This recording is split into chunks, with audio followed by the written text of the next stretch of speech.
गौर प्रेमानंदे। हरि हरि बोल, हरि हरि बोल। ओम विष्णु नारायण कृष्ण।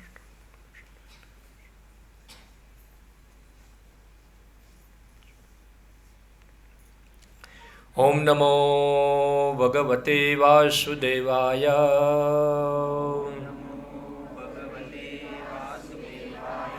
ओम नमो भगवते वासुदेवाय।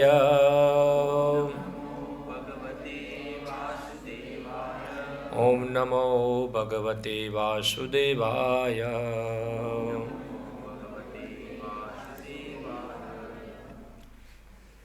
श्रीमद् भगवद गीता यथारूप अध्याय 7 श्लोक संख्या 20 मेरे पीछे दोहराइए। कामै तैतै हृतः ज्ञानः प्रपद्यन्ते अन्य देवताः तं तं नियमम् आस्थाय प्रकृत्या नियतः स्वयाः कामैस्तैस्त्रैर्हृतज्ञानः प्रपद्यन्त्यन्यदेवताः तं तं नियममास्थाय प्रकृत्या नियतः स्वया कामैस्तैस्त्रैर्हृतज्ञानः प्रपद्यन्त्यन्यदेवताः तं तं नियममास्थाय प्रकृत्या नियतः स्वया कामैस्तैस्त्रैर्हृतज्ञानः प्रपद्यन्त्यन्यदेवताः तं तं नियममास्थाय प्रकृत्या नियता स्वया कामै इच्छाओं द्वारा तै तै उन हृत विहीन ज्ञानः ज्ञान से प्रपद्यन्ते शरण लेते हैं अन्य देवताः देवताओं की तम उस नियमम विधान का आस्थाय पालन करते हुए प्रकृत्या स्वभाव से नियता वश में हुए स्वया अपने आप। अनुवाद एवं तात्पर्य कृष्ण कृपा मूर्ति अभय चरणारविंद भक्तिवेदांत स्वामी श्रील प्रभुपाद द्वारा। जिनकी बुद्धि भौतिक इच्छाओं द्वारा मारी गई है वे देवताओं की शरण में जाते हैं और वे अपने अपने स्वभाव के अनुसार पूजा के विशेष विधि विधानों का पालन करते हैं। तात्पर्य, जो समस्त भौतिक कल्मश से मुक्त हो चुके हैं वे भगवान के शरण ग्रहण करते हैं और उनकी भक्ति में तत्पर होते हैं। जब तक भौतिक कल्मश धुल नहीं जाता तब तक वे स्वभावतः अभक्त रहते हैं, किंतु जो भौतिक इच्छाओं के होते हुए भी भगवान की ओर उन्मुख होते हैं वे बहिरंगा प्रकृति द्वारा आकृष्ट नहीं होते, चूँकि वे सही उद्देश्य की ओर अग्रसर होते हैं। अतः वे शीघ्र ही शारीरिक भौतिक काम इच्छाओं से मुक्त हो जाते हैं। श्रीमद् भागवतम में कहा गया है कि मनुष्य को चाहिए कि स्वयं को वासुदेव के प्रति समर्पित करे और उनकी पूजा करे, चाहे वह भौतिक इच्छाओं से रहित हो या भौतिक इच्छाओं से पूरित हो या भौतिक कल्मश से मुक्ति चाहता हो।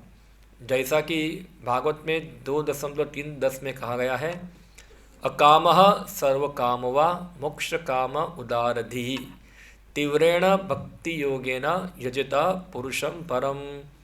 जो अल्पज्ञ है तथा जिन्होंने अपनी आध्यात्मिक चेतना खो दी है, वे भौतिक इच्छाओं की अविलंब पूर्ति के लिए देवताओं के शरण में जाते हैं। सामान्यतया ऐसे लोग भगवान की शरण में नहीं जाते, क्योंकि वे निम्नतर गुणों वाले रजो तथा तमोगुणी होते हैं। अतः वे विभिन्न देवताओं की पूजा करते हैं। वे पूजा के विधि विधानों का पालन करने में ही प्रसन्न रहते हैं। देवताओं के पूजक छोटी छोटी इच्छाओं के द्वारा प्रेरित होते हैं और यह नहीं जानते कि परम लक्ष्य तक किस प्रकार पहुंचा जाए।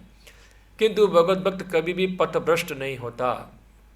चूँकि वैदिक साहित्य में विभिन्न उद्देश्यों के लिए भिन्न भिन्न देवताओं के पूजक का विधान है, अतः जो भगवत भक्त नहीं है वे सोचते हैं कि देवता कुछ कार्यों के लिए भगवान से श्रेष्ठ है। किंतु शुद्ध भक्त जानता है कि भगवान कृष्ण ही सबके स्वामी है। चैतन्य चरितामृत में आदि 5.142 में कहा गया है, एकले ईश्वर कृष्ण आर्षभ भृत्य। केवल भगवान कृष्ण ही स्वामी है और अन्य सब दास है। फलतः शुद्ध भक्त कभी भी अपनी आवश्यकताओं की पूर्ति के लिए देवताओं के निकट नहीं जाता।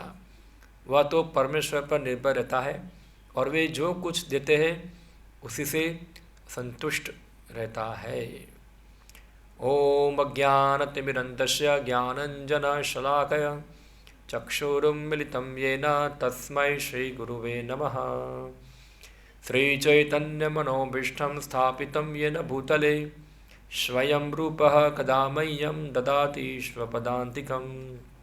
वन्देऽहं श्रीगुरो श्रीयुतपदकमलं श्रीगुरुन् वैष्णवांश्च श्रीरूपं सागरजातं सहगणरघुनाथान्वितं त्वं सजीवं साद्वैतं सावधूतं परिजनसहितं कृष्णचैतन्यदेवं श्रीराधाकृष्णपादान् सहगणललिता श्रीविशाखान्वितांश्च श्रीकृष्ण चैतन्य प्रभु नित्यानंद श्री अद्वैत गदाधर शिवासादि गौर भक्तवृंद।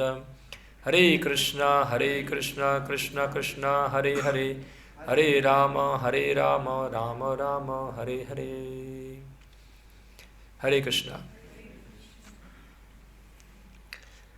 तो जो पूरा विषय चल रहा है, हम थोड़े हफ्तों से चर्चा कर रहे हैं।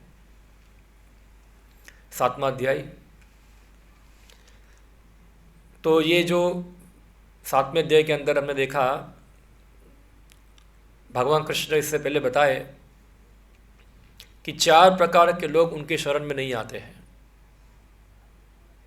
हाँ, और वो है मूढ़, मूर्ख, नराधम, मायापद ज्ञानम और आसुरम भावम आश्रिता, यानी कि आसुरी स्वभाव वाले। ये 4 लोग हैं। वो नास्तिक, यानी कि भगवान में विश्वास करते नहीं, वो भागते हैं, ऊपर से भगवान का द्वेष करते हैं। वो 4 लोग कभी भी भगवान कृष्ण के पास आते नहीं हैं। फिर हमने देखा कि 4 प्रकार के लोग भगवान कृष्ण के पास आते हैं और भगवान उनको कहते हैं सुकृतिवान। इससे पहले जो 4 प्रकार के लोग थे वो लोग थे दुष्कृतिवान, दुष्कृतिनो थे, और ये कौन है? सुकृतिवान है। चतुर्विधा भजन्ते माम जना सुकृतिनो अर्जुन आर्तो अर्थाति जिज्ञासुर ज्ञाने। तो उसमें दुखी, कोई व्यक्ति दुखी है, जिसका कोई दुख है तो भगवान कृष्ण के पास जाएगा। जिसको कोई धन चाहिए तो भगवान कृष्ण के पास जाएगा। कोई जिज्ञासु है, जिज्ञासा के लिए भगवान के पास जाएगा, और कोई ज्ञान के लिए भगवान कृष्ण के पास जाएगा, यानी कि परम सत्य को जानने के लिए। और भगवान बताते इन 4 में से जो ज्ञानी है वो क्या है? श्रेष्ठ है। एकम भक्ति विशिष्यते, क्योंकि वो केवल किस लिए आता है? उसका उद्देश्य क्या होता है? एकम भक्तिर विशिष्यते, उसका उद्देश्य केवल क्या होता है? भक्ति। इसलिए भगवान उसको क्या कहते हैं? श्रेष्ठ है। भगवान बताते ये 4 से उदार है। ऐसा नहीं कि भगवान जो आर्त है, यानी कि दुखी है और जो धन के लिए आते हैं उनके लिए भगवान उनको स्वीकार नहीं करते। भगवान बोलते वो सब उदार है। क्यों? क्योंकि कम से कम भगवान कृष्ण के पास क्या है, वो आते हैं, इसलिए भगवान उनके लिए उनको उदार कहते हैं। मगर ज्ञानी जो है, भगवान बताते हैं, वो मुझ में वास करता है, मैं उसमें वास करता हूँ। हाँ, फिर भगवान बताते ऐसे लोग जो है, जो भगवान कृष्ण को नहीं जानते हैं, जो ज्ञान के अनुशीलन में लगे हुए हैं, यानी कि जो जानना चाहते हैं कि परम सत्य क्या है, कौन भगवान है, क्या है रियलिटी, उसके लिए पूरा शोध कर रहे हैं, रिसर्च कर रहे हैं जानने के लिए क्या है क्या है, बहुत घूम रहे हैं, कौन भगवान है क्या है, बस सब जानने के लिए। ऐसे जो नॉलेज के लिए लगे हुए हैं, ज्ञान प्राप्त करने में लगे हुए हैं, ऐसे व्यक्ति बहुत बहुत जन्मों के बाद क्या होगा, बहुनाम जन्मनाम अन्ते ज्ञानवान माम प्रपद्यते। ऐसे लोग बहुत बहुत जन्मों के बाद ऐसा जान पाएंगे कि कृष्ण कौन है, भगवान है, कृष्ण ही भगवान है। और वो व्यक्ति क्या होगा, भगवान को शरणागत होगा, वो जन्म लग जाएंगे, वो जन्म के बाद उसको पता चलेगा कि कृष्ण भगवान है। और भगवान बताते ये महात्मा क्या है, स महात्मा शिव दुर्लभ। ऐसे महात्मा क्या है, वो दुर्लभ होते हैं, यानी कि जो व्यक्ति जानते हैं कृष्ण भगवान है, हर उनके सेवक है, ऐसे व्यक्ति बहुत दुर्लभ है। क्या होते हैं, वो इतने आसानी से दिखते नहीं है। एक श्लोक आता है शास्त्र में, मुक्तानाम अपि सिद्धानाम नारायण परायण शिव दुर्लभ विशेषात्मा कोटिषु भी महामुने। श्रीमद् भागवतम में बताया है, मुक्तानाम अपि सिद्धानाम, यानी कि बहुत सारे मुक्त जीव हैं और बहुत सारे सिद्ध जीव हैं। मुक्तानाम अपि सिद्धानाम नारायण परायण, मगर उसमें से नारायण परायण जो क्या है, वो क्या है, शिव दुर्लभ, बहुत दुर्लभ है। शिव दुर्लभ विशेषात्मा कोटिषु भी महामुने, हजारों में से करोड़ों में से कोई एक व्यक्ति आपको क्या मिलेगा, नारायण परायण, यानी कि भगवान कृष्ण का भक्त होगा, या तो कृष्ण को पूर्ण पुरुषोत्तम परमेश्वर के रूप में स्वीकार करता होगा। वो क्या है, शिव दुर्लभ, दुर्लभ है। अभी भगवान एक और व्यक्ति के बारे में बता रहे हैं जो नराधम नहीं है, असुर नहीं है, मगर एक अलग कैटेगरी है उन लोगों की। हाँ, और उनकी कैटेगरी क्या है, कामस्त्रिते हृत ज्ञाना। इससे पहले था माया परहृत ज्ञाना, उनका ज्ञान माया द्वारा हल लिया गया है, मगर ये जो है वो क्या है, कामस्त्रिते हृत ज्ञाना, यानी कि जिनका बुद्धि है, नॉलेज जो है, ज्ञान जो है, वो भौतिक इच्छाओं द्वारा क्या हो गया है, खत्म हो गया है। यानी कि वो लोग भौतिक इच्छाओं से अंधे हो चुके हैं, सरल भाषा में बोलेंगे तो। हाँ, भोग ऐश्वर्य प्रसक्ता नाम, वो क्या है, भोग और ऐश्वर्य से क्या है, पूरा आसक्त है, मगर आस्तिक है, शास्त्र में मानते हैं। तो ऐसे व्यक्ति जो होते हैं वो लोग क्या करते हैं, अन्य देवता, यानी कि वो देवताओं की शरण में जाते हैं, ऐसा भगवान कृष्ण बताते हैं। और वो क्या करेंगे, वो देवताओं की पूजा का विधि विधान पालन करते हैं, प्रकृतया नियता स्वया, और उस प्रकार से उनकी याचना करते, उनकी काम इच्छाएं पूरी करते हैं। तो पूरा इसके बाद 2-3 श्लोक आएंगे, पूरा एक सीक्वेंस है जो भगवान कृष्ण इसके बारे में बताते हैं। तो थोड़ा हम उसके बारे में समझेंगे। देवता जो है वो कोई स्वतंत्र भगवान नहीं है। खास करके हमारे हिंदू समाज के अंदर, हम जनरली हम हिंदू नहीं बोलते हैं, मगर व्यावहारिक शब्दों के बारे में बोलते हैं। हिंदू समाज आजकल जो वैदिक समाज हिंदू समाज के नाम से चल रहा है, सनातन धर्म आजकल फेमस है ज़्यादा, सनातन धर्म। तो सनातन धर्म के अंदर ऐसा एक भूल धारणा होती है कि सनातन धर्म के अंदर बहुत सारे भगवान हैं। हाँ, कोई दुर्गा की पूजा करता है, कोई शिव की पूजा करता है, कोई अन्य गणेश की, कोई विष्णु की, या तो फिर कोई साईं बाबा की भी करेगा। साईं बाबा तो सनातन धर्म में नहीं आते हैं, वो तो पता नहीं आज कलयुग के अंदर एक नया 33 करोड़ एक कर दिया अभी एक हर रोज एक एक बढ़ता जाता है, तो एक और एक कलयुग की प्रोडक्ट है। तो वास्तव में जो देवता है वो कोई स्वतंत्र भगवान नहीं है। ऐसा नहीं कि बहुत सारे भगवान जो है वो आपस में स्पर्धा कर रहे हैं। हाँ, शिव जी देख रहे हैं, देखो पृथ्वी लोक के ऊपर विष्णु भगवान, मेरे कितने मंदिर हैं, कितने भक्त मेरे पास आते हैं, देखो मैं नंबर 1 भगवान, तुम्हारे मंदिर कितने हैं। ऐसा नहीं कि सब लोग वहाँ स्पर्धा कर रहे हैं, कोई बहुत सारे भगवान हैं।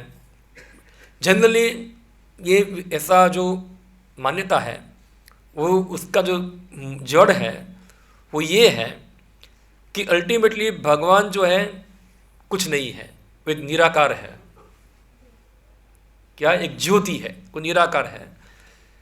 पर क्या होता है कि व्यक्ति निराकार पे ध्यान कर सकता नहीं है, इसलिए वो क्या करेगा, जो उसको अच्छा लगता है वो रूप को क्या करेगा, वो मानेगा। अगर आप शिव को मानते हो तो आपके लिए शिव है, आप दुर्गा को मानते हो तो आपके लिए दुर्गा है, आप विष्णु को मानते हो तो आपके लिए विष्णु है। किसी कोई भी रूप को मान लो और धीरे धीरे आप जान पाएंगे अंत में सब कुछ क्या है, एक ही है। जनरली ऐसा ही लोग सोचते हैं और ऐसा ही मान्यता लोगों में चलता है। तो ये हम देखते हैं गीता के अंदर भगवान कृष्ण ने तो ऐसा बताए नहीं कि सब कुछ एक है, यानी कि सब कुछ एक है, इसका मतलब क्या है, सब कुछ एक नहीं है। गीता हम पढ़ेंगे, शास्त्र पढ़ेंगे तो हम जान पाएंगे वास्तव में देवताओं की स्थिति क्या है और भगवान की स्थिति क्या है। जो देवता जो है वो भगवान के विराट रूप के अलग अलग अंग हैं, और विराट रूप भी भगवान का एक क्या है, एक विस्तार है। और ये देवता की सृष्टि हुई है, ये सृष्टि का संचालन करने के लिए, उसको व्यवस्था करने के लिए, पालन करने के लिए। तो भगवान क्या करते हैं, जो उनके भक्त है, भक्त 2 प्रकार के होते हैं। एक होता है शुद्ध भक्त। शुद्ध भक्त यानी कि जिनको कोई भौतिक इच्छा नहीं है, अनिय अभिलाषिता शून्यम, जो सब प्रकार की भौतिक इच्छा के बिना केवल और केवल मात्र भगवान की ही सेवा करना चाहता है, कृष्ण को प्रसन्न करना चाहता है अनुकूल भाव से। ऐसे व्यक्ति जो होते हैं वो लोग भगवत धाम जाते हैं। मगर कुछ ऐसे भक्त भी हैं जो कृष्ण को तो मानते हैं, मगर साथ साथ क्या है, उनकी बहुत सारी भौतिक इच्छाएं भी हैं। उनको पावर चाहिए, सत्ता, यश चाहिए, हाँ, धन चाहिए, अलग अलग प्रकार का इंद्रिय तृप्ति चाहिए, मगर भगवान को मानते हैं, कृष्ण को मानते हैं और उनकी आराधना करते हैं। तो वो लोग पुण्यशाली हैं। तो ऐसे जो बहुत पुण्यशाली होगा ज़्यादा, तो ऐसा व्यक्ति जो है भगवान उनको देवताओं का पद प्रदान करते हैं, यानी कि वो देव पद प्राप्त करते हैं। कैसे देव पद प्राप्त करते हैं? जैसे कि ब्रह्मा है उदाहरण के रूप में, तो ब्रह्मा जो है वो भी एक जीव है हमारी तरह, आपकी तरह, मगर वो भगवान के भक्त हैं। मगर ब्रह्मा जो है उनकी कुछ भौतिक इच्छाएं हैं, मगर ब्रह्मांड में जितने जीव हैं सभी जीवों में वो सबसे क्या है, पुण्यशाली है। शास्त्र बताते हैं कि जो व्यक्ति 100 साल तक ब्राह्मण के नियमों का पालन करता है, उसका पुण्य से वो क्या बनता है, ब्रह्मा बनता है। ऐसे इंद्र जो है वो भी एक पद है, और वो पद मिलता है पुण्यशाली व्यक्ति को मिलता है। तो बताए जो व्यक्ति अपने जीवन काल के अंदर 100 अश्वमेघ यज्ञ करता है, वो व्यक्ति क्या बनता है? इंद्र का स्थान प्राप्त करता है, यानी कि स्वर्ग का राजा इंद्र बनता है।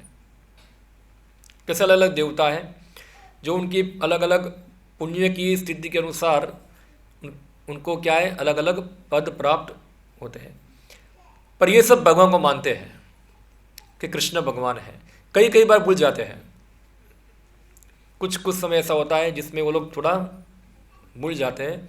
तो क्या होता है कि भगवान को फिर उनको याद कराने आना पड़ता है। जैसे इंद्र है तो हम जानते हैं भगवान गोवर्धन धारण किया, तो इंद्र भूल गया था कृष्ण कौन है, भगवान है। तो फिर क्या हुआ, भगवान को फिर से याद कराने आना पड़ा उनको। ऐसे ब्रह्मा जी भूल गए, वो भी कन्फ्यूज हो गए, कौन है, ग्वाल बाल गाय चरा रहा है, भगवान है जिसकी मैं स्तुति करता हूँ, जिसकी पूजा करता हूँ, वो ये व्यक्ति है। वो डाउट हुआ उनको। तो ब्रह्मा ने भगवान कृष्ण का परीक्षा किया, अगर खुद की परीक्षा हो गई। फिर ब्रह्मा जान पाए नहीं यही कृष्ण भगवान है। तो जो देवता है वो अलग अलग पद है। जैसे हम देखते हैं कि सरकार चलाने में अलग अलग पद होते हैं। हाँ, कोई फाइनेंस मिनिस्टर होगा, कोई एग्रीकल्चर मिनिस्टर होगा, कोई हाईवे मिनिस्टर होगा, कोई जीविका मंत्री होगा, अलग अलग मिनिस्टर होते हैं। ऐसे देवता भी क्या है, अलग अलग मिनिस्ट्री संभालते हैं।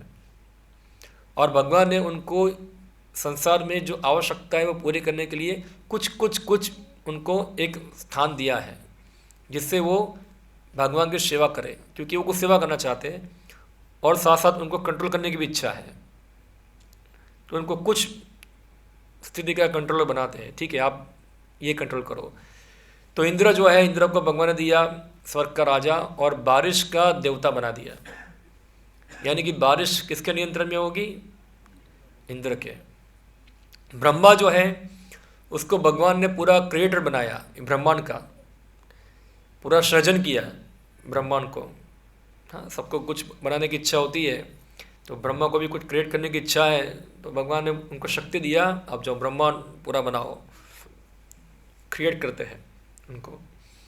ऐसे अलग अलग देवता, वायु देव हैं जो जगत के अंदर वायु को नियंत्रित करते हैं, अग्निदेव है, सूर्यदेव है, विवस्वान जो वर्तमान में सूर्य देवता है, जो तीनों लोगों को क्या देते हैं, प्रकाश प्रदान करते हैं। ऐसे अलग अलग देव हैं जिनके अलग अलग डिपार्टमेंट यानी कि अलग अलग विभाग हैं। हाँ, और भगवान ने उनको दिए ये सृष्टि का संचालन करने के लिए। और ये देवताओं को भगवान के विराट रूप के अंग भी कहते हैं। जैसे कि हमारा शरीर है तो हमारा शरीर के अलग अलग अंग होते हैं। जैसे हमारी आँख है, एक अंग है, हाथ कुछ अंग है, नाक कुछ अंग है, कान अलग अलग अंग है। तो ऐसे एक भगवान का एक दूसरा रूप है विराट रूप, और देवता जो है ये विराट रूप के अलग अलग अंग के रूप में है। जैसे बताया सूर्य और चंद्रमा भगवान की आंखें हैं। हाँ, इंद्र जो है भगवान का हाथ है। अलग अलग देवताओं की तुलना अलग अलग अंगों के साथ की गई है। तो अंग जो होता है कभी भी शरीर के बराबर होता नहीं है। हम बोलेंगे कि मैं हाथ हूँ, ऐसा हम बोलेंगे? हाँ, मैं नाक हूँ, ऐसा बोलेंगे? नहीं, ये हमारा शरीर का अंग है, हम नहीं हैं। जैसे एक पेड़ होता है तो पेड़ के ऊपर अलग अलग पत्ते होते हैं, फूल होते हैं, डालियाँ होती है। तो क्या एक पत्ते को पकड़कर हम बोल सकते हैं कि ये पूरा पेड़ है, ये पत्ता और पेड़ पूरा इक्वल है, ऐसा हम बोल सकते हैं? नहीं बोल सकते, अलग है दोनों। उसी प्रकार देवता और भगवान जो है अभिन्न है, अभिन्न है। वो अभिन्न इस प्रकार से है क्योंकि भगवान जो है की सेवा में वो जुड़े हुए हैं। जैसे पत्ता डाली के साथ जुड़ा हुआ है, और साथ साथ भिन्न भी है क्योंकि दोनों एक नहीं है। तो ये देवता जो है भगवान की इच्छा अनुसार कार्य करते हैं। और जो लोग देवता की पूजा करते हैं उनकी भी श्रेणियाँ बताई गई हैं, क्योंकि सब लोग जो है जगत में आए हैं, सबकी इच्छा क्या है, इस जगत के अंदर भोग करने की है, इंद्रिय तृप्ति करने के लिए है। तो कुछ लोग होते हैं वो अपने आप whimsically क्या करते हैं, भोग करते हैं, इसको पाप कर्म करके भोग करते हैं। और कुछ लोग होते हैं थोड़ा धार्मिक होते हैं, तो शास्त्रों के नियम पालन कर कर भोग करते हैं। दोनों की इच्छा क्या है, भोग करने की। एक कोई शास्त्र का नियमन मानता नहीं है और एक व्यक्ति शास्त्रों के नियम के अनुसार भोग करता है, धार्मिक है। तो शास्त्र जो है, ऐसे व्यक्ति जो है उनको धीरे धीरे आध्यात्मिक प्रगति कराने के लिए शास्त्र के अंदर अलग अलग विधि विधान बताए गए हैं। तो मनुष्य में सभी लोग तो एक समान चेतना वाले नहीं हैं। हमारे सबकी चेतना जो है 3 गुणों से दूषित है। हाँ, हम 3 गुण का प्रभाव हमारे ऊपर होता है, सत्वगुण, रजोगुण और तमोगुण, 3 गुण है। तो हर व्यक्ति के अंदर किसी एक गुण का प्रभाव ज़्यादा होता है। जो तमोगुणी होते हैं उनकी आदतें होती है कुछ अलग प्रकार की, उनका स्वभाव अलग प्रकार का होता है। जो रजोगुणी है उनका स्वभाव अलग प्रकार का होता है, और जो शत्रुगुणी है उनका स्वभाव अलग प्रकार का होता है। तो धीरे धीरे इस सबों की उन्नति करने के लिए शास्त्र में भी अलग अलग विधि विधान है, अलग अलग गुणों वाले व्यक्ति के लिए। जैसे हम स्कूल में जाएंगे पढ़ने के लिए, एक छोटा बच्चा होगा, उसको हम पूछेंगे, जैसे पीछे बच्चे बात कर रहे हैं उनको पूछते हैं क्या है, थोड़ा मैच खेलते हैं उनके साथ। हरे कृष्णा, क्या नाम है आप लोगों का? आपको बोला हूँ, ये 3 बच्चे कौन है? 1 2 3। हाँ, पढ़ाई करती है आप स्कूल में? कौन से क्लास में है? 5 क्लास में है। और ये छोटा लड़का UKG, ये बाजू वाला नहीं पढ़ता है, UKG में है। ओके, तो 2 - 3 कितना होता है, पता चलता है आपको? 5। 2 - 3 5। Okay, very good. नहीं पता? कौन से स्कूल में पढ़ते हैं आप? अच्छा, गुजराती में हिंदी आवड़તું નહીં હશે એને હજુ? 2 - 3 કેટલા? નથી ખબર, કંઈ વાંધો નહીં, ખાલી પરીક્ષા કરી, થોડા અવાજ નીકળે એટલા માટે અંદર. હવે શાંતિથી બેસી જાય, અહીંયા સાંભળજો હવે, બરાબર? કેસ 2 - 3 કેટલા થયા અંદર? तो जैसे छोटे बच्चे होते हैं तो उसको कोई पूछेगा 2 - 3 तो क्या उत्तर देगा? खड़ा रह जाएगा ऐसे, कुछ बोलेगा। अगर बड़े बच्चे को पूछेंगे, ये बड़ा बच्चा है, उसको पूछते हैं 2 - 3 कितना, तो उसको पता है -1, क्योंकि बड़ा बच्चा है। क्यों? क्योंकि उसको पता है, जो छोटे बच्चे उसको पता नहीं है कि जो छोटी संख्या में से बड़ी संख्या कैसे निकलती है बाहर, माइनस कैसे होती है, वो उनको सिखाया नहीं है, क्योंकि वो समझ नहीं पाएगा, उसकी समझ शक्ति से क्या है, पर है। जो बड़े हैं उनकी समझ शक्ति ज़्यादा है तो ये समझ सकते हैं। तो उसी प्रकार से शास्त्रों के अंदर जो आध्यात्मिक विद्या है वो बहुत ऊंचा विज्ञान है, वो हाँ बहुत ऊंचा विज्ञान है। हम आत्मा है, भगवान है, भगवान की क्रिया, ये सब बहुत परम ज्ञान है वो। तो वो समझने के लिए भी क्या चाहिए, थोड़ा बुद्धि का स्थल चाहिए कम से कम। जो व्यक्ति पशुवत है, जो व्यक्ति आहार, निद्रा, भय, मैथुन में ही रचा पचा रहा है इसके अंदर, वो लोग कभी ऐसे विषयों के ऊपर सोच भी सकते नहीं है। जैसे कुत्ता होता है, बिल्ली होता है, सुअर होता है, आप देखो वो कभी सोचेंगे कि जो शहर में मैं रहता हूँ वो जामनगर है? हाँ, उनको पता चलता है कि दिन है कि रात है, सूर्य क्या है, चंद्रमा क्या है, कुछ पता चलता है। उनको खाली 4 ही चीज़ दिखती है, कहाँ है खाना, भोजन किधर है, कहाँ है सोना, कहाँ है मैथुन, और कहाँ अपना रक्षा करना है। ये 4 चीज़ें दिखती है और कुछ चीज़ दिखते नहीं है। तो ये जो पशुवत चेतना वाले हैं। मनुष्य भी ऐसे होते हैं जिनका शरीर मनुष्य का है मगर उनका सोचना कैसा है, पशुओं जैसा। जैसे पशु यही सोचते हैं तो भी यही सोच रहे हैं और कुछ नहीं। पशु है वो घूम घूम के सब चार चीज़ प्राप्त करता है, वो फैक्ट्री में काम करके चार चीज़ काम कर रहा है, बाकी कोई फर्क तो नहीं है ज़्यादा है, ऐसा है, सेम दोनों समान ही है। तो ऐसे लोग जो होते हैं जिनकी बुद्धि का इतना विकास नहीं हुआ है तो कैसे उनकी भी प्रगति हो शास्त्र के अंदर। और ऐसे लोग जो होंगे कई बार उनकी आदतें भी जो अच्छी नहीं होगी। जैसे उदाहरण के रूप में कुछ लोग होंगे अपनी जीवा के तृप्ति के लिए पशु को मार के खाएंगे, हाँ, पशु हत्या करेंगे। हम देखते हैं बहुत सारे कत्ल खाने चलते हैं आजकल दुनिया के अंदर। किस लिए चलते हैं? जीवा के लिए, मांस खाते हैं। तो ऐसे लोग जो होंगे तुरंत तो ये सब उनकी आदतें छोड़ देंगे नहीं। तो शास्त्र जो है ऐसे लोगों को कैसे उनकी प्रगति हो, कैसे वो आगे आए, उसके लिए कुछ विधि विधान बनाए हुए हैं। हाँ, और वो विधि विधान जो है वो पालन करने से वो निम्न गुणों में से क्या होते धीरे धीरे ऊपर आते हैं। जैसे कि किसी व्यक्ति को मांस खाने की इच्छा है तो शास्त्र जो है वो आदेश देते हैं कि वो व्यक्ति को मांस खाना है तो महीने में एक बार मांस खा सकता है।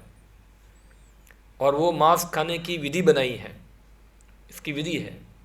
विधि क्या है? तो अमावस्या के दिन खाना है और गाय जैसा पशु नहीं, कोई निम्न पशु, मुर्गी बकरा ऐसा। और फिर उसको काली दुर्गा देवी उसको अर्पण करना है और वो पशु के कान में बोलना है कि अभी मैं तुमको मार रहा हूँ, अगले जन्म में तुम मुझे मारना।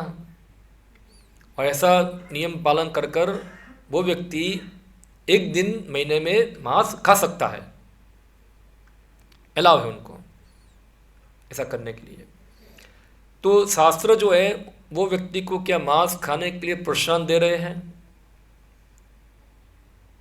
नहीं, बल्कि उसकी मांस खाने की प्रवृत्ति के ऊपर लगाम लगा रहे हैं।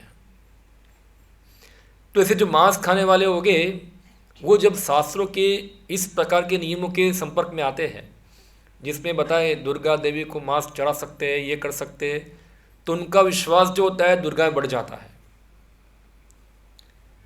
तो फिर वो क्या करेंगे, क्योंकि उनका स्वभाव और जो विधि विधान जो बताया है वो दोनों मैच हो जाते हैं, तो इसलिए उसको क्या है ये चीज़ पालन करना इसके लिए स्वाभाविक हो जाता है। हाँ, ये हमको चाहिए मांस, दुर्गा, मैं दुर्गा का भक्त, क्योंकि इसमें क्या है मांस खाना अलाउ है। तो ऐसे व्यक्ति जो है उसके नीति नियम पालन करता है। तम तम नियम आस्थाया, हाँ, उनकी नीति नियम पालन करना होता है। मगर वो आजकल तो कोई नियम पालन नहीं करते। जो नियम पालन करता है धीरे धीरे वो सोचेगा कि क्या मुझे एक महीने में एक बार मांस खाना है खाली, उसके लिए क्या मुझे इतनी झंझट करने की, इससे अच्छा है कि मांस खाना ही बंद कर दो। और दूसरा फ़ायदा ये होगा कि ऐसा व्यक्ति जो होगा शास्त्र के अंदर मानेगा, विश्वास करेगा, क्योंकि ये सब वर्णन किस में है? शास्त्र में। तो शास्त्र में खाली ऐसा नहीं लिखा है कि दुर्गा को बलि करके मांस खाना है, शास्त्र में लिखा है कि मृत्यु के बाद पुनर्जन्म भी होता है, वो भी लिखा है। तो अभी ये मानेगा तो वही मानना पड़ेगा। ऐसा नहीं है कि फिर ये पोर्शन शास्त्र में बताया वो सही है, बाकी पोर्शन में मैं नहीं मानता हूँ, ऐसा तो नहीं होगा, तो पूरा मानना पड़ेगा उसको। हाँ, तो शास्त्र में लिखा है पुनर्जन्म भी होता है। फिर थोड़ा बुद्धि का विकास हुआ है इसलिए सोचेगा मुझे अपना दूसरा जीवन भी अच्छा करना है, तो उसके लिए भी शास्त्र बताए क्या करना है। तो उसके लिए शास्त्र बताए कि ठीक है आप पुण्य कर्म करो, ये सब करो, जिससे आपका क्या होगा, आपका नेक्स्ट जीवन क्या होगा, अच्छा होगा। और ये पुण्य करोगे तो आप स्वर्ग में भी जाओगे। तो फिर वो ऐसे विधि विधान को ढूंढेगा शास्त्र में जो अगला जीवन अच्छा करने के बारे में बताते हैं। तो कुछ ऐसे यज्ञ हो गए, ऐसे कोई व्रत हो गए, ऐसे कोई तप हो गए, ऐसा कोई पूजा होगा, हाँ, जो व्यक्ति का ये जन्म के अंदर भी सुख शांति दे और अगले जन्म के अंदर भी सुख शांति प्रदान करे। तो पढ़ेंगे शास्त्र में से कि जो व्यक्ति को धन चाहिए वो क्या करे, तो बोला कुबेर की पूजा करो, तो उससे क्या मिल जाएगा, धन मिल जाएगा। क्योंकि बीमार रहता है तो बताए सूर्यदेव की पूजा करो, तो उससे क्या हो जाएगा, उसकी बीमारी अच्छी हो जाएगी। कोई बताता है कि उसको अच्छी पत्नी चाहिए, तो बताए तो शिव जी की पत्नी उमा देवी की पूजा करो। किसी को पति चाहिए तो शिव जी की पूजा करो। या अलग अलग इच्छाओं के लिए क्या होता है, अलग अलग देवताओं की पूजा के लिए नियुक्त किया गया है। तो ऐसे व्यक्ति जो है वो अपना ये जीवन भी अच्छा करना चाहते हैं, अच्छा मीन्स भौतिक सुख भोगना चाहते हैं, और नेक्स्ट जीवन में भी भौतिक सुख भोगना चाहते हैं। तो फिर क्या होगा, ऐसे लोगों का ये सब देवताओं की पूजा में विश्वास बढ़ जाता है। तुम देखते हैं ऐसे लोग भारत में आपको बहुत मिल जाएंगे, सब जगह पे होते हैं। जो लोग हम देखते हैं सोमवार को इसकी पूजा करेंगे, मंगलवार को इसकी करेंगे, बुधवार को इसकी करेंगे, क्विक में काम हमारा हो जाएगा। हाँ, तो जनरल ये सब जो होते हैं इसको बताया शास्त्र में काम स्त्रिते ऋत ज्ञान। ऋत ज्ञान है, अभी मैं आपको समझाता हूँ कैसे ऋत ज्ञान है ये। अभी ऐसे लोग बहुत जन्मों तक ऐसे देवता की पूजा करेंगे, भौतिक सुख प्राप्त करने के लिए स्वर्ग में भी जाएंगे, इधर भी भौतिक सुख भोगेंगे। मगर क्या होगा कि ये विधि विधान जो बनाए देवता की पूजा करने के लिए, वो विधि विधान ऐसे हैं कि वो पालन करने से व्यक्ति थोड़ा सात्विक बनता है। इसमें कुछ नियम हो गए कि आपको इतने बजे उठना है, इतने बजे आपको काम करना है, ये पूजा करने के लिए ये करना है। तो सात्विक व्यक्ति की चेतना को किस में लेके आएंगे, सत्वगुण में लेके आएंगे। और जब व्यक्ति सत्वगुण में आएगा तो व्यक्ति विचार कर पाएगा कि चलो मैं देवता की पूजा तो करता हूँ, मुझे अपनी भौतिक सुख मिल गया, चलो मैं स्वर्ग में भी जाऊँगा, वहाँ ही भौतिक सुख मिल गया। मगर शास्त्र बताते पुण्य खत्म हो जाएगा, वापस यहाँ आना पड़ेगा। क्षीणे पुण्य मर्तलोक विशंति। और तो फिर ये क्या है, बार बार जाना, बार बार आना, और बीच में जन्म मृत्यु जरा व्याधि। तो शास्त्र में ऐसा ही विधान है कि क्यों ना जन्म मृत्यु जरा व्याधि के चक्कर से मुक्त हुआ जाए, तो ये सब क्लेश खत्म हो जाएंगे। तो ये सात्विक बुद्धि का विचार आता है। ये जो व्यक्ति मुक्ति के बारे में जिज्ञासा करता है, किसके बारे में, मुक्ति के बारे में।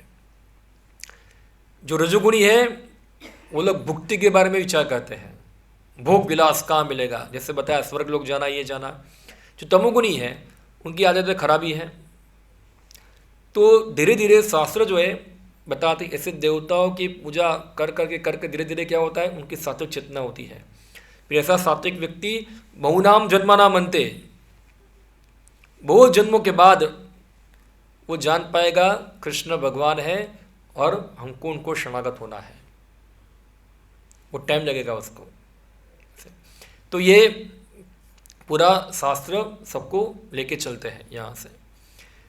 मगर भगवान बताते जो देवता के पास जाते हैं वो हृत ज्ञाना है। वो क्या है, उनकी बुद्धि भौतिक इच्छा द्वारा मारी गई है, वो मूर्ख है।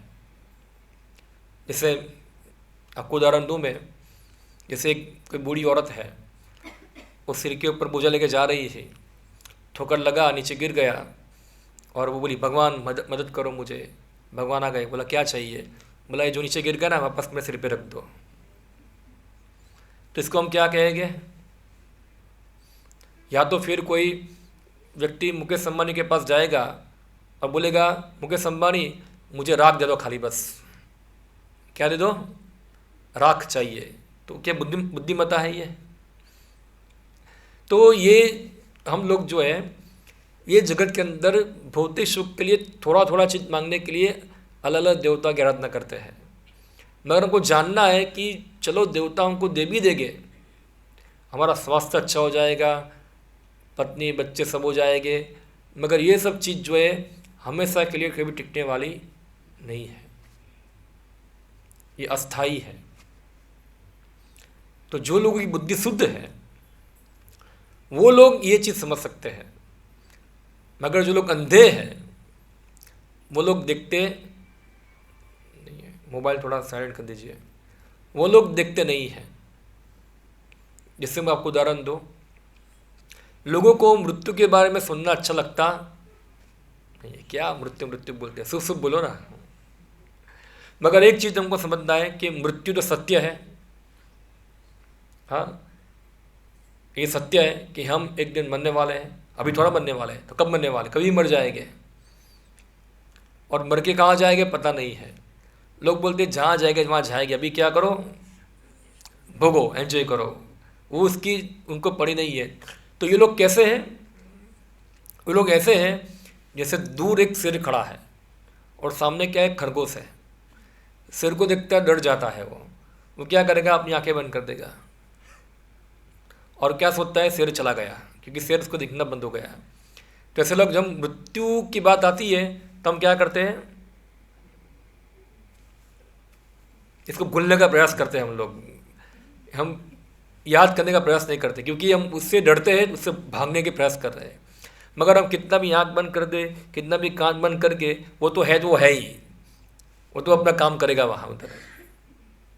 हाँ, तो जो बुद्धिमान व्यक्ति है वो ये देवताओं से छोटा मोटा वरदान को मांगने के लिए प्रयत्न करेगा नहीं। जो श्रेष्ठ वर है वो क्या है, तो भगवान कृष्ण की शुद्ध भक्ति प्राप्त करना। एक कथा आती थी, शास्त्र में बताया है। वृंदावन के अंदर एक ब्राह्मण था, शिव जी का महान भक्त था। हाँ, और शिव जी की रोज पूजा करता था। पूजा किया पूजा किया पूजा किया। एक दिन शिव जी प्रकट हुए और शिव जी ब्राह्मण को बोले, तुमको क्या वरदान चाहिए।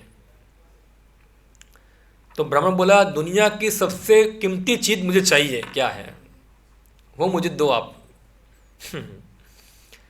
तो शिव जी ने बोला, एक काम करो, थोड़ा दूर गोवर्धन के पास एक बाबा रहते हैं जिसका नाम है सनातन गोस्वामी। उसके पास दुनिया की सबसे कीमती चीज़ पड़ी हुई है, तुम उससे मांग लेना वहाँ जाके। और ब्राह्मण गया शिव जी के पास, शिव जी का आदेश पालन करके गया सनातन गोस्वामी के पास।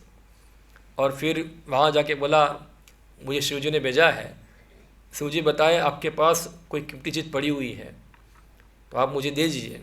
क्या है, ठीक है, तुमको चाहिए। वो वहाँ देखा डस्टबिन दिख रहा है, वो डस्टबिन के अंदर पारस मणि पड़ा हुआ है, वही दुनिया की क्या है सबसे कीमती चीज़ है, तो इसको तुम ले जाओ। फिर वो ब्राह्मण गया, देखा सच में उसमें क्या था, पारस मणि था। और ब्राह्मण ने सोचा, अभी जहाँ भी टच करो क्या हो जाएगा, सोना। हमारा घर सोने का कर देंगे, गाड़ी सोने का कर देंगे, सब जगह टच कर देंगे इधर। क्या हो जाएगा, सब सोना सोना हो जाए। मुकेश अंबानी से ज़्यादा पैसा वाला हो जाऊंगा। फिर सब जो भी आए इसको टच कर दो, सब टच कर देंगे, सब सोना हो जाएगा। हाँ, तो ऐसा खुश होके अपने साथ 4-5 शिष्य से बोला, अभी बड़ा आश्रम बनाएंगे, सब थाली सोने की कर देंगे, सब पूरा सोना ही सोना हो जाएगा हमारे पास। थोड़ा आगे गए, उसको लाइट हुआ कि ये इतनी कीमती चीज़ है कि जिससे हर चीज़ सोना बन जाती है। मगर ये व्यक्ति ने ये चीज़ कचरा पेटी में क्यों रखा था वहाँ ऐसा, क्योंकि कीमती चीज़ तो लोग क्या करते हैं, लॉक होगा, लॉक के अंदर दूसरा लॉक होगा, उसके अंदर दूसरा लॉक होगा। हाँ, और चाबी कहाँ और जगह छुपा के रखेंगे, इतने आसानी से कोई रखेगा नहीं बाहर। तो उसको डाउट हुआ कि क्या ये व्यक्ति ने मेरे साथ छल किया है, क्या ये व्यक्ति ने सच में मुझे दुनिया की सबसे कीमती चीज़ दी है। ज़रूर उसके पास कोई और कीमती चीज़ पड़ी होगी जो वो मुझे दिया नहीं है, वो मुझे मांगने जाना पड़ेगा। फिर आया वापस, बोला, महाराज जी एक प्रश्न है, आप बता दें कि ये सबसे दुनिया की कीमती चीज़ है, अगर ये चीज़ इतनी महत्वपूर्ण है तो आपने उसको कचरा पेटी के डब्बे में क्यों रखा है उधर। आप बताइए कि क्या इसके अलावा कोई दुनिया में सबसे कीमती चीज़ है कि नहीं है। तो बोला, सच बताओ। हाँ, बोला है। चाहिए तुमको? बोला चाहिए मुझे। तो एक काम करना पड़ेगा, ये चीज़ प्राप्त करने के लिए तुमको ये जो मैंने दिया ना उसको फेंक के आना पड़ेगा, ऐसा है तभी वो चीज़ मिल पाएगी, वरना मिलेगी। ये चीज़ ऐसी है, तुम ये रखकर भाई ये दोनों प्राप्त कर सकते हैं नहीं हो, उसको फेंक के आ जाओ पहले वहाँ। अभी कौन पारसमणि को फेंकेगा सबको सोना बन जाता है, मगर उसका लोभ था ना कि उससे भी कोई कीमती चीज़ होगी, शायद पता नहीं कुछ और ही कुछ चीज़ होगा जो सोना कर देगा सब। तो उसने सोचा उससे कोई हायर चीज़ मिलेगी, इसलिए इसको फेंक के आ गया। फेंक के आया, अभी मैं तुमको दुनिया की सबसे कीमती चीज़ देता हूँ। बोला सबसे दुनिया की सबसे कीमती चीज़ है भगवान की शुद्ध भक्ति। और भगवान की शुद्ध भक्ति होती है भगवान का नाम संकीर्तन करने से। हरे कृष्णा कृष्णा कृष्णा हरे हरे, हरे राम राम राम हरे। उन्होंने बताया ये हरि नाम जो है यही दुनिया की सबसे कीमती चीज़ है, क्योंकि भगवान नाम और भगवान क्या है, दोनों अभिन्न है। तो सबसे कीमती कौन है? भगवान है। और शास्त्र बताते हैं नाम चिंतामणि कृष्ण चैतन्य रस विग्रह पुण्य शुद्ध पुण्य मुक्तो अभिन्न नाम नामिनो। शास्त्र बताए नाम चिंतामणि कृष्ण, जब भगवान कृष्ण का नाम है वो भी क्या है? चिंतामणि है। वो पारसमणि था, ये चिंतामणि है। पारसमणि क्या करता है? हर चीज़ को, लोहे को सोना बनाता है। ये नाम जो है, हरि नाम जो है, वो नाम चिंतामणि कृष्ण चैतन्य रस विग्रह, वो चेतनमयी है। चेतनमयी यानी कि जैसे हम चेतन है, इस नाम भी क्या है? पूर्ण चेतनमयी है। और कैसा है? रस विग्रह, सभी प्रकार के रसों का क्या है? आधार है। रस बहुत बड़ा विषय है समझने के लिए, मगर हम समझेंगे रस यानी कि ऐसी क्रिया जिसको करने में हमको कुछ आनंद मिलता है, उसको हम क्या कहते हैं? रस कहते हैं। तो शास्त्र में भगवान के साथ अलग अलग संबंधों में अलग अलग रस होते हैं। हाँ, शांत रस, दास्य रस, सख्य रस, वात्सल्य रस, श्रृंगार रस, ये सब क्या है? रस है। तो नाम क्या है? रस विग्रह, यानी कि भगवान जो है सभी प्रकार के रसों के विग्रह है। इनमें सभी प्रकार के रस पाए जाते हैं। हाँ, पुण्य शुद्ध, और भगवान क्या है? पुण्य शुद्ध, पुण्य मुक्त, वो ये भौतिक जगत से बद्ध नहीं है। अभिन्नत्व नाम नामिनो, और भगवान का नाम और भगवान जो है दोनों क्या है? अभिन्न है। वो नाम ही कृष्ण है। आप कृष्ण बोलते हो, हरे कृष्णा, ये कृष्ण नाम ही क्या है? कृष्ण है। तो ये क्या है? सबसे कीमती चीज़ है।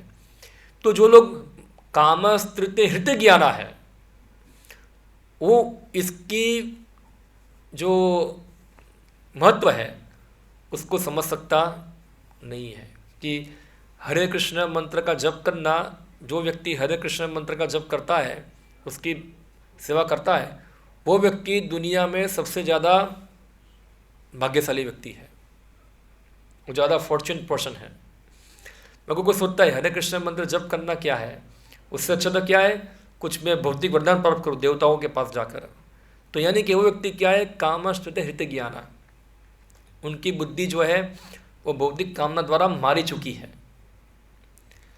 हाँ, जो ये कृष्ण प्रेम को छोड़कर क्या मांग रहा है? वो धन जन सुंदरी सब चीज़ के पीछे भाग रहा है।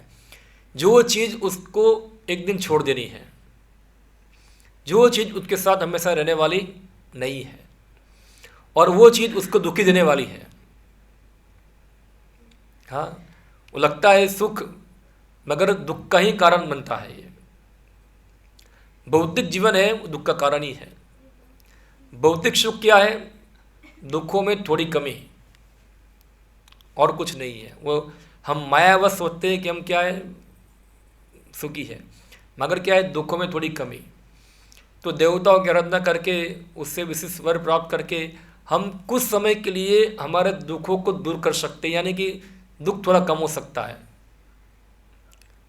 जैसे कथा आती है शास्त्र में, एक राजा था, तो उसका वो पुत्र नहीं था, वो चिंतित था, क्या करे क्या करे। मगर क्या हुआ,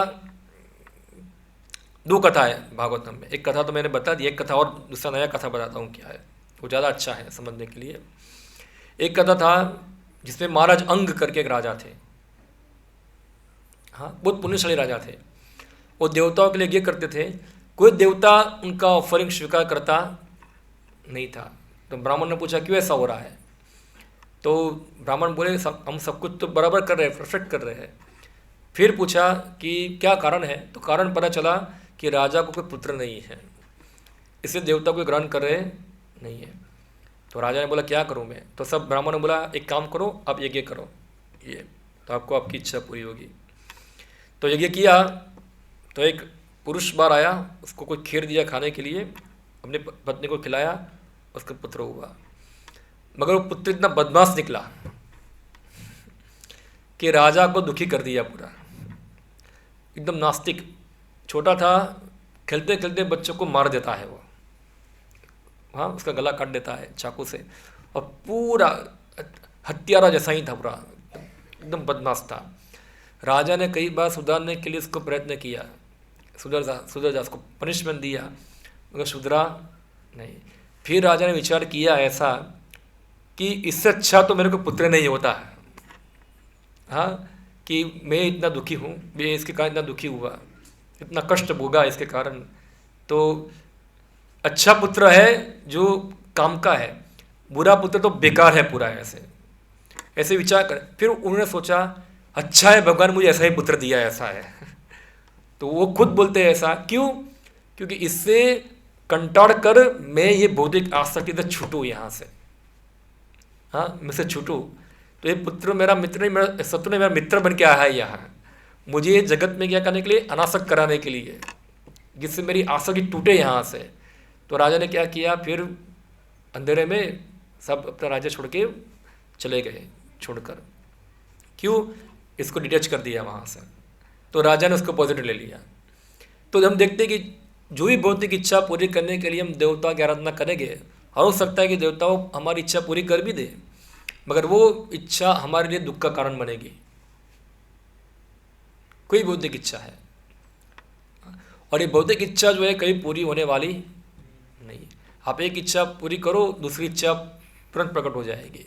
ऐसे व्यक्ति भौतिक इच्छाओं के भंवलों में क्या करता रहेगा, डूबता रहेगा वहाँ, और इस प्रकार से कर्मों के चक्र में फंसता रहेगा। दूसरा फॉल्ट ये है कि अगर कोई देवता की पूजा में थोड़ा भी दोष कर दिया तो उसका पूरा परिणाम ही उल्टा आएगा। हाँ, आप कोई भी देवताओं के लिए कुछ पूजा कर रहे हैं, अगर आप में से कोई गलती हो गई, वो देवता आपसे रुष्ट हो जाएंगे और आपको क्या करेंगे, आपका सत्यानाश कर देंगे, रिस्क है। मगर आप देखोगे भगवान की आराधना में ऐसा नहीं है।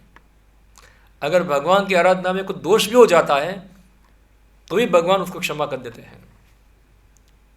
भागवत में आता है कहानी अजामिल का।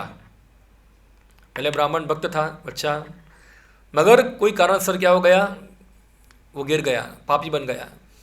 मगर भगवान ने उसको छोड़ा नहीं, थोड़ा समय के लिए पापी बन गया, मगर सुकृतिवान था कि उसने अपने बच्चे का नाम रखा था नारायण। तो उसने ऐसे ही अपने बच्चे को पुकारने के लिए मृत्यु के समय नारायण नारायण उच्चारण किया। तो वो अजामिल था, सभी प्रकार के पापों से मुक्त हुआ।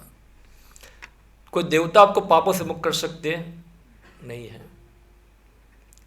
देवताओं के हाथ में नहीं है, क्योंकि देवता कुछ सीमित वर आपको दे सकते हैं, ये भौतिक जगत के दायरे में वर दे सकते हैं, आपको मुक्ति प्रदान नहीं कर सकते। मुक्ति या तो कृष्ण भक्ति प्रदान नहीं कर सकते। तो इसलिए ऐसे लोग जो होते हैं, जो महान वर जो है कृष्ण प्रेम, उसको छोड़कर छोटी छोटी कांच के टुकड़ों के पीछे भागता है, वो व्यक्ति को क्या कहेंगे हम, हृत ज्ञाना।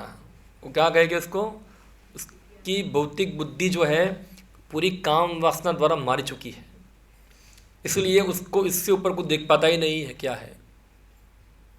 हाँ, इसे भगवान इसकी प्रश्न करते हैं यहाँ ऐसे लोगों की, कि जो चीज़ इतनी आसानी से मिलती है, खासकर कलयुग के अंदर, भगवान ने कलयुग के अंदर ये जो विधि है पूरी बहुत युगों तक चलती है, मगर कलयुग के अंदर भगवान ने सरल मार्ग कर दिया है। जो चीज़ इतनी महान है वो चीज़ को भगवान कलयुग के अंदर ऐसे ही सबको दे रहे हैं फ्री में। जैसे कोई अमीर व्यक्ति होता है, खुश हो जाता है, वो क्या करेगा, वैसे ही पैसे उड़ाएगा, ले जाओ ले जाओ ले जाओ, पैसा ले जाओ। क्या है, क्योंकि वो क्या है, बहुत खुश है, तो वो सब पैसे को उड़ाता है वहाँ। तो इसी प्रकार कलयुग के अंदर जो है लोग पापी हैं, और भगवान पापियों के दयालु भी होते हैं, और इसलिए कलयुग के अंदर भगवान चैतन्य महाप्रभु के रूप में आते हैं खुद, और खुद अपनी भक्ति का क्या करते हैं, दान करते हैं।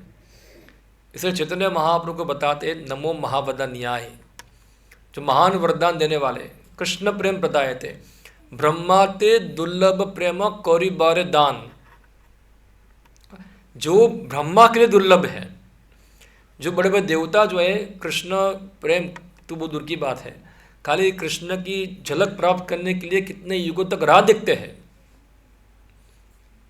हाँ, कितना प्रयास करते हैं। उनके लिए वेदेश दुर्लभ, इतना दुर्लभ है, देवताओं के दुर्लभ है, ब्रह्मा के दुर्लभ है।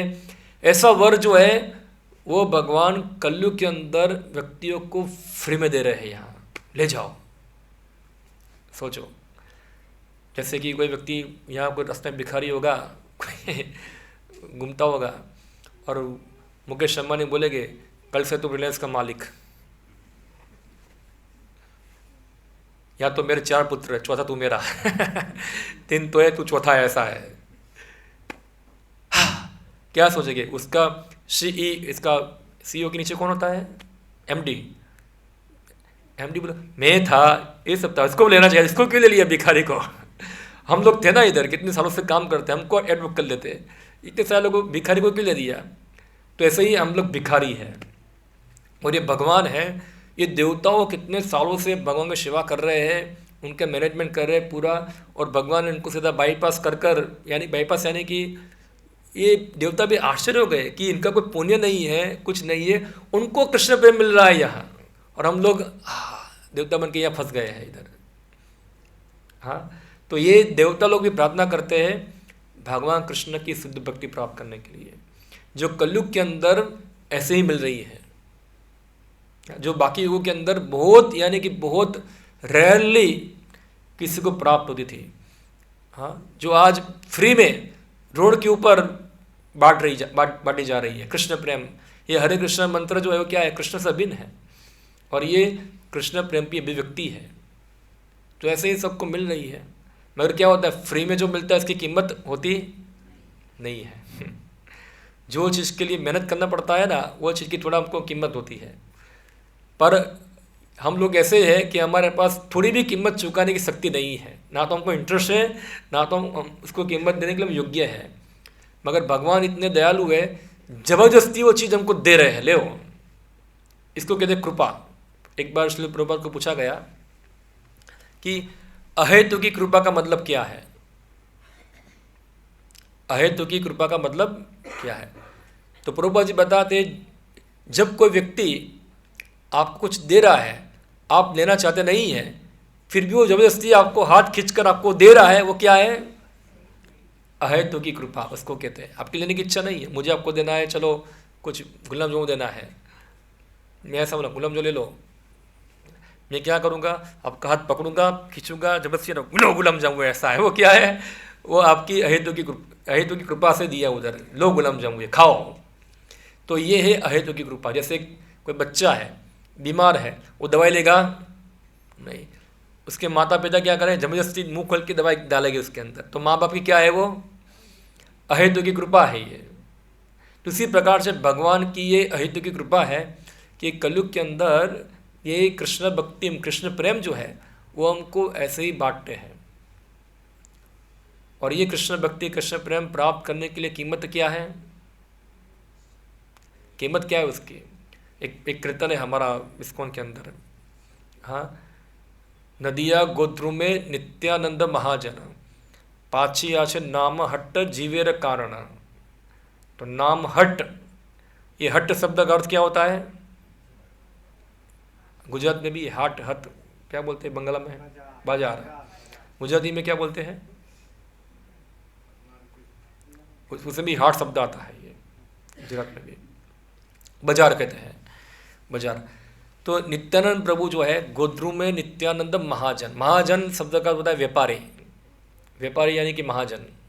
अब हमारे यहाँ भी कुछ महाजन, जैन लोगों को महाजन बोलते हैं, मगर महाजन नहीं कि व्यापारी, जो व्यापारी उसको महाजन बोलते हैं। हाँ, तो एक व्यापारी है जिसका नाम क्या है? नित्यानंद, कृष्ण, श्री कृष्ण चैतन्य प्रभु नित्यानंद, नित्यानंद प्रभु एक महाजन है, व्यापारी है। ने व्यापार चालू किया है कहाँ? गोद्रुम के अंदर, एक नवद्वीप में जगह है, इसका नाम है गोद्रुम। क्या व्यापार, किसका व्यापार चालू किया है? नाम का व्यापार खोला है। हाँ, नाम का बाजार। कौन सा नाम? हरे कृष्ण मंत्र को बेचना है, उसका बाजार खोला है। नदिया गोद्रुम में नित्यानंद महाजन पाचिया नाम हट जीवेर कारण, जीवों के लिए क्या किया है? नाम का बाजार खोला हुआ है। क्या कीमत है उसकी खरीदने की? कोई आएगा, मुझे नाम चाहिए, क्या कीमत है? तो कीमत क्या है? श्रद्धावान जन होय, श्रद्धावान जन होय, खाली की कीमत है, क्या है? श्रद्धा। हाँ, इससे वो व्यक्ति नाम को परचेस कर सकता है। श्रद्धा पूर्वक कृष्ण नाम जो लेगा वो क्या होगा? वो कृष्ण भक्ति प्राप्त करे, कृष्ण प्रेम प्राप्त करेगा उसको। तो जिनकी श्रद्धा भौतिक भोग विलास में है, उनकी श्रद्धा भगवान के नाम में आएगी नहीं। हाँ, क्योंकि उसको लगता है कि कृष्ण नाम करने से क्या होगा? क्या हरे कृष्ण जप करने से मुझे नौकरी मिल जाएगा? क्या हरे कृष्ण जप करने से मुझे ये हो जाएगा? हाँ, हो सकता है, मगर ये हरे कृष्ण मंत्र जप करने का परम फल नहीं है। ये हरे कृष्ण मंत्र जप करने का परम फल नहीं है।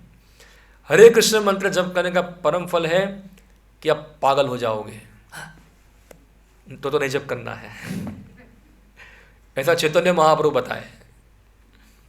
चैतन्य महाप्रभु जब वाराणसी में थे तो हरे कृष्ण मंत्र का कीर्तन करते थे, तो अन्य सन्यासी जो थे उनकी टीका किया, क्या पागल का नाचता रहता है, गाता रहता है, ये सब तुम सन्यासी हो के तुम ऐसे नाचते गाते हो, वेदांत पढ़ो, गंभीर बनो, ये सब नाचते गाते क्यों हो?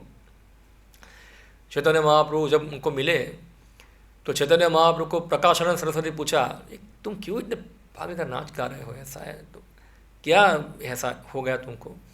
चैतन्य महाप्रभु बताए, मेरा कोई दोष नहीं है, मैं तो अच्छा व्यक्ति हूँ। क्या हुआ कि हमारे गुरु जो है कि मंत्र दीबे गोसाई, पता नहीं कौन सा मंत्र दे दिया, जब भी तो होते पागल। क्या हो गया? जबते मैं पागल हो गया, कभी नाचता हूँ, कभी कुदता हूँ, कभी रोता हूँ, कभी हंसता हूँ, पता नहीं कीबा मंत्र देबे गोसाई, क्या दे दिया, मंत्र कैसा है। हाँ, मेरा कोई दोष नहीं है, दोष किसका है? तो गुरु ने मुझे ऐसा मंत्र दिया है कि मंत्र ही मैं जपता हूँ तो मेरे कुछ हो जाता है वहाँ।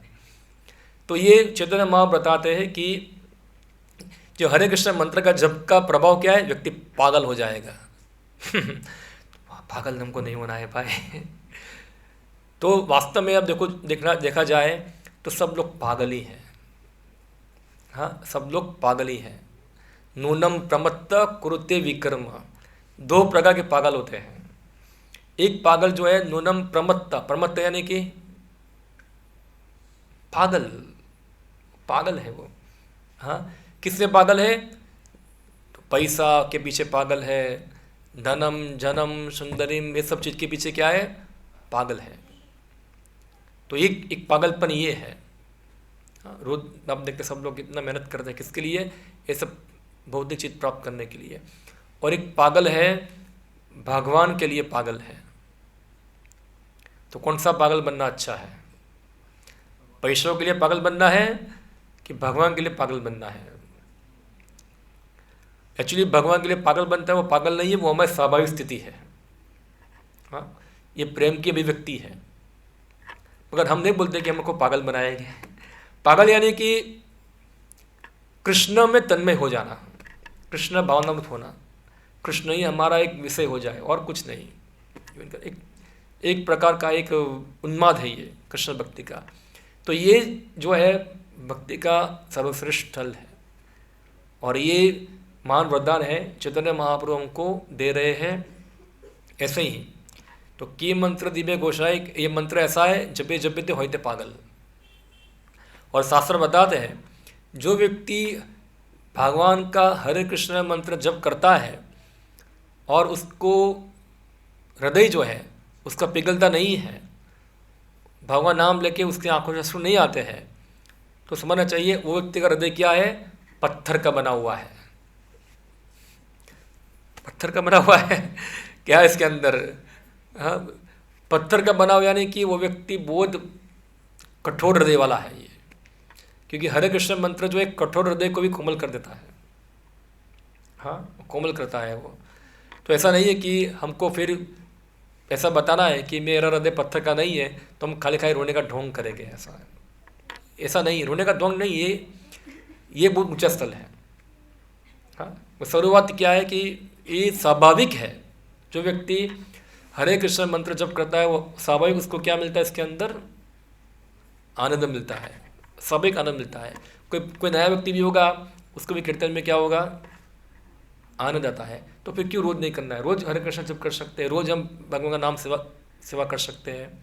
हाँ, इवन अभी सुना था हमारे श्री प्रभुपाद जो है उनके गुरु का नाम है भक्ति सिद्धांत सरस्वती महाराज। उनका 150वां जन्म जयंती था, तो उसके प्रोग्राम के अंदर भारत के माननीय प्रधानमंत्री आए थे। तो उसने कुछ बताया, बोला मैं जब पीएम नहीं था, ऐसे बहुत कीर्तन मंदिर में ज़्यादा था, कहीं भाग लेता नहीं था, ऐसा है, कोने बैठा रहता था वहाँ कोने के अंदर, और बस कहीं सुनता हूँ बैठा रहता हूँ ऐसे।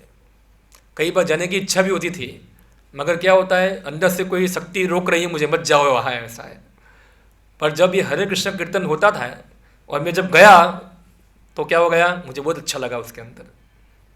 अभी वो तो भौतिकवादी व्यक्ति है, उनको कम से कम ये इतना प्रभाव उनके ऊपर होता है, तो सामान्य जो व्यक्तियों का उस पर कितना प्रभाव होगा ये, क्योंकि ये चैतन्य महाप्रभु का क्या है, महान वरदान है ये।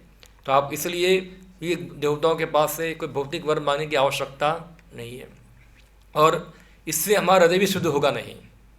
मगर चलो हमारी भौतिक इच्छा भी है, तो भी भगवान जितनी आवश्यकता है हमारी इच्छा पूरी करेंगे। जो हमारी आवश्यकताएं हैं, जो हमको ज़रूर है इस जगत में रहने के लिए, भगवान की सेवा करने के लिए, वो सब भगवान दे देंगे हमको। क्योंकि यहाँ लिखा है अकाम सर्व कामवा मोक्ष काम उदारति, श्लोक बताया यहाँ, तीव्र भक्ति न योग्य ना।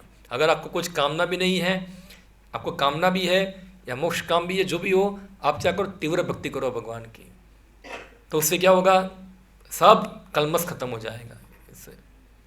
तो इसलिए जो भक्त होते हैं वो कृष्ण के ऊपर निर्भर है। यहाँ लिख के लास्ट में श्री प्रभु जी बताते हैं, हाँ, एकल ईश्वर कृष्ण आर सबृत्य, केवल भगवान कृष्ण ही स्वामी है और अन्य सब क्या है, दास है। फलतः शुद्ध भक्त कभी भी अपनी आवश्यकताओं की पूर्ति के लिए देवताओं के निकट नहीं जाता। शुद्ध भक्त जो होगा उसकी जो भी आवश्यकता होगी उसके लिए देवताओं के लिए प्रार्थना करेगा नहीं, वह तो परमेश्वर के ऊपर निर्भर रहता है, और वे जो कुछ देते हैं उसी से क्या रहेगा, वो संतुष्ट रहेगा।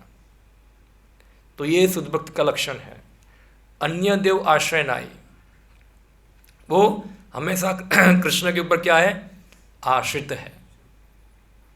ये शुद्ध भक्त का लक्षण है। ओके, तो जो शुद्ध भक्ति करना चाहते हैं उनको चाहिए कि जो वर देवता देख सकते हैं वो कृष्ण भी दे सकते हैं। वन देवता भी कृष्ण से ला के देते हैं आपको, हाँ, तो फिर क्यों ना डायरेक्ट कृष्ण से आराधना की जाए।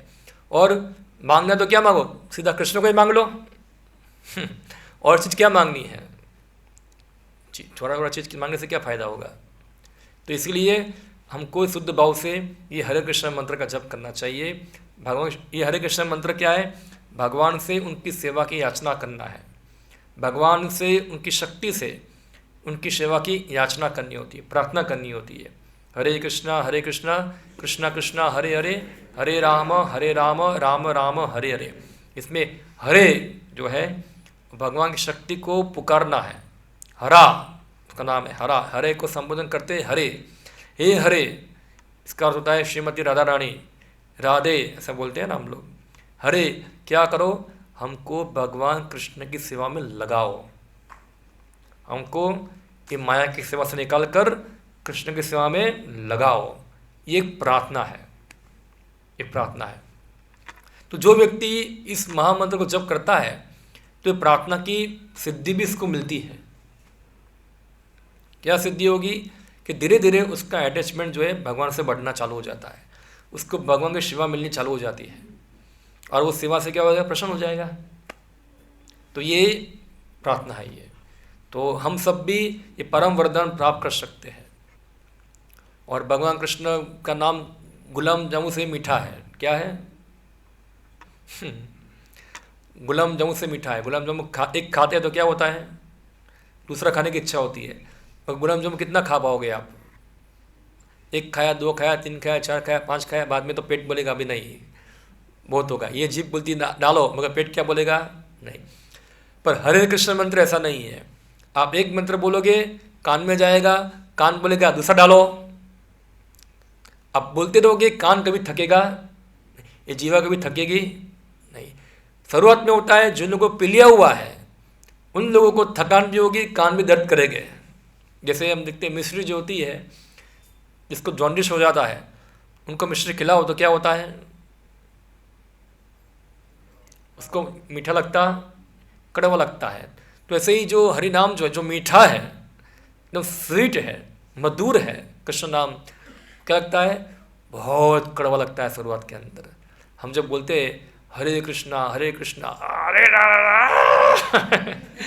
पूरा ऐसे कोई मिर्ची डाल दिया, कड़वा चीज डाल दिया इसके अंदर है, ऐसे जबरदस्ती ऐसे। मगर जैसे ही हम जब करते रहेंगे, जैसे मिश्री हम खाते रहेंगे तो क्या होता है, कड़वास क्या होती है, दूर हो जाती। ऐसे हम भगवान नाम लेते रहेंगे तो धीरे धीरे इसमें क्या आ जाएगा, रस आना चालू हो जाएगा, टेस्ट आता है। तो रूप गोस्वामी बताते हैं हमारा आचार्य कि हे कृष्णा, मुझे लाखों लाखों मुख दो। कितने मुख चाहिए? लाखों लाखों मुख दो। एक मुख से मैं कितना नाम लूँगा, ऐसा है। मुझे क्या चाहिए? लाखों लाखों मुख प्रदान करो। ये दो कान नहीं, मुझे हजारों हजारों कान चाहिए, जिससे मैं आपका नाम सुन पाऊँ। देखो, वो हजारों हजारों कान मांगते हैं, हजारों हजारों मुंह मांगते हैं। हमारा एक मुंह दो कान भी क्या करता है, थक जाता है, क्योंकि हमको पी लिया हुआ है। मगर हम प्रयास करेंगे, धीरे धीरे हम डटे रहेंगे, तो भगवान की कृपा से क्या होगा, धीरे धीरे नाम प्रकाशित होगा। हाँ, और जो व्यक्ति जैसे चैतन्य महाप्रभु जो है, हाँ, वो बताए कि ये मंत्र दिला गोसाई जपे जपे तो होइले पागल। अगर आप पागल हो गए तो समझो कि आपको सिद्धि मिल गया, आप पास हो गए। अब पागल नहीं हुए हैं तो अभी टाइम लगेगा आपको। तो क्या करना है, हमको सबको जबरदस्ती पागल हो जाना है, क्या है? हाँ। ऐसा इसको सहजय कहते हैं। जो लोग खाली खाली पागलपन का दीवाना ढोंग करते हैं, वो भगवान की सेवा के लिए पागल होगा, भगवान को प्रसन्न करने के लिए पागल होगा। वो पागलपन वाला नहीं जैसे वो सामान्य पागल होता है। हाँ, वो कृष्ण को प्रसन्न करने के लिए पूरा अंदर से उसको तो सूरतन चढ़ेगा अंदर से, क्या करूँ मैं। तो ये पागलपन है। जैसे हमारे श्रील प्रभुपाद को पागलपन था। क्या पागलपन था? 70 साल की उम्र में चले गए अमेरिका प्रचार करने के लिए। कौन बोला उनको जाने के लिए वहाँ? कोई बोला नहीं उनको। उनके गुरु महाराज खाली आदेश दिया था। जो इतनी उम्र में भी वहाँ प्रचार किया, ये पागलपन दिखाता है। कृष्ण के लिए पागलपन है, उन्माद ये हुआ।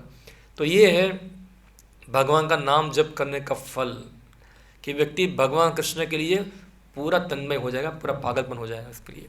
फिर इसके लिए सब चीज़ क्या है, तार बत्ते तार आगे तृण तुल्य चारि पुरुषार्थ। क्या श्लोक है वो? कृष्ण संगत प्रेम परम पुरुषार्थ, कृष्ण संगत प्रेम परम पुरुषार्थ, तार आगे तृण तुल्य चारि पुरुषार्थ। चैतन्य महाप्रभु बताते हैं कि कृष्ण विषयक प्रेम, हाँ याद आ गया, कृष्ण विषयक प्रेम पंचम पुरुषार्थ। 4 पुरुषार्थ है, कौन कौन से? धर्म, अर्थ, काम और मोक्ष। चैतन्य महाप्रभु बताते हैं कि ये चारों 4 पुरुषार्थ जो है, कृष्ण विषयक प्रेम पंचम पुरुषार्थ। जो 5वां पुरुषार्थ क्या है? कृष्ण प्रेम, तार आगे तृण तुल्य चार पुरुषार्थ, इस सबके आगे क्या है? चार पुरुषार्थ तुच्छ है, तृण जैसे है। सोचो, मोक्ष वांछा भी क्या है? तुच्छ है। तो ये महान वरदान हमको मिलता है, तो हमको लेना चाहिए। अगर आप भाग्यशाली होगे तो आप उसको प्राप्त कर पाएंगे, दुर्भाग्यशाली होगे तो आया चला गया। तो आप लोग, इसमें कोई खर्च नहीं है, आप लोग इसमें करीबन 1 महीना खाली अभ्यास कर सकते हैं। अगर आपको अच्छा लगता है तो करो, नहीं अच्छा लगता है तो छोड़ दो, कोई नुकसान तो होने वाला नहीं है इसके अंदर। 1 महीने में आप पागल हो जाने वाले तो नहीं है। प्रयास करो, 1 महीना भी आप हरे कृष्ण मंत्र का क्या करो? जप करो। 1 माला करो, 2 माला करो, धीरे धीरे पढ़ो, जानो, और देखिए कि आप में क्या कुछ चेंजेस हो रहा है। मैं गारंटी से के साथ कहता हूँ, आप जब करेंगे और जब बंद कर देंगे तो आप देखोगे कि कुछ चेंजेस हो रहा है। जो लोग रेगुलर जब करते हैं उनको पता होगा, अगर बीच में 1-2 दिन माला नहीं किया, इनका असर कैसा होता है देखो उनको। हाँ, जैसे पूरा भौतिक चेतना सिर पे चढ़ जाती है। तो इसलिए आप लोग क्या कीजिए, ये हरे कृष्ण मंत्र ले लीजिए, फ्री में मिल रहा है, ये कोई चार्ज नहीं है। हाँ, खाली हमको थोड़ा समय निकाल कर उसको जपना, मुँह है मुझसे बोलना है, कान से सुनना है। तो माला वाला चाहिए इसके लिए, तो माला मंदिर में मिलती है, ज़्यादा महंगी नहीं है, हमारे स्मार्टफोन जितनी महंगी तो नहीं आती है। एक माला ले लीजिए, जब बैग रखिए ऐसा, जैसे माला रह जाए, और फिर क्या करो, उसके ऊपर जप करो। यहाँ मंदिर में आके जप कर सकते हैं आप, अगर आप नज़दीक में रहते हैं तो यहाँ ही आके जप कर सकते हैं। सुबह सुबह जल्दी आ सकते हैं मंदिर में, 5 बजे 6 बजे आ सकते हैं, यहाँ बैठ के जप कर सकते हैं। या तो फिर में कभी भी आ सकते हैं, अगर आप नज़दीक में रहते हो। दूर रहते हो तो कभी कभी संडे के दिन आए तो कभी थोड़ा जल्दी आरती में आके जप कर सकते हैं। हाँ, तो आप देखोगे, या तो घर के अंदर भी आप किसी कोने के अंदर जहाँ अच्छा है वहाँ जप कर सकते हैं। इस प्रकार आप देखोगे आपका जीवन क्या होगा, धन्य होगा इससे। ओके, तो ये हम यहाँ समाप्त करते हैं। हरे कृष्णा। किसी को कोई प्रश्न हो, कोई टिप्पणी हो विषय के ऊपर